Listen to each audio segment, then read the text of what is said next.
আজকে এই দোয়ার আয়োজন করা হয়েছে। আয় আল্লাহ, প্রিয় নেত্রী, আয় রব্বে করিম, গণতন্ত্রের জননী যাকে বলা হয় বেগম খালেদা জিয়া, আয় আল্লাহ, আপসহীন নেত্রী আজকে অসুস্থ হয়ে হাসপাতালের বেডে ভুগতেছে। মাওলা, তুমি তার সমস্ত জিন্দেগির গুনাহ খাতাগুলো মাফ করিয়া দাও। আই রব্বে কারীম, আমাদের প্রিয় নেত্রী বেগম খালেদা জিয়াকে তুমি পরিপূর্ণ সুস্থতা নসিব ফরমাও।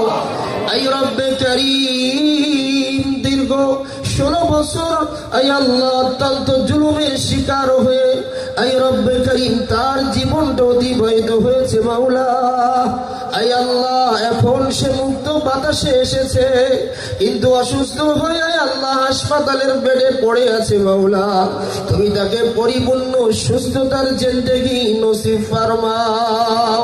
সব কিছু তোমার হাতে। তুমি তো বলেছো ইন্নাল্লাহা আলা কুল্লি শাইইন কাদির, সকল শক্তিমান কেবলমাত্র তুমি। মাওলা, সকল শক্তিমান কেবলমাত্র তুমি। আল্লাহ, আমাদের কোনো শক্তি নাই। মাওলা, তুমি যতটুকু দিয়েছো অতটুকুই আমাদের শক্তি। মাওলা, আয় আল্লাহ, অসুস্থতা দিয়ার মালিক তুমি, নিয়ার মালিক তুমি।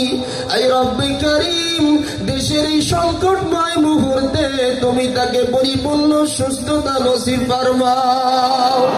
গোটা দেশের মধ্যে একটা বিশৃঙ্খলা অবস্থা চলতেছে। মাওলা, আয় আল্লাহ, তুমি তাকে পরিপূর্ণ সুস্থতা দিয়ে দেশের মধ্যে শান্তি ফিরাইয়া দাও।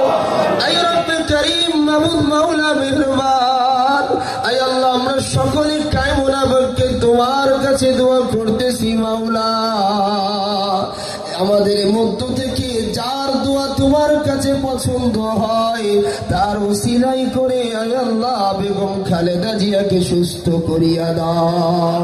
আয় রব্বে কারীম, আমাদের দোয়াখানিকে তুমি তোমার হাবিবের ওসিলাই কবুল করিয়া নাও।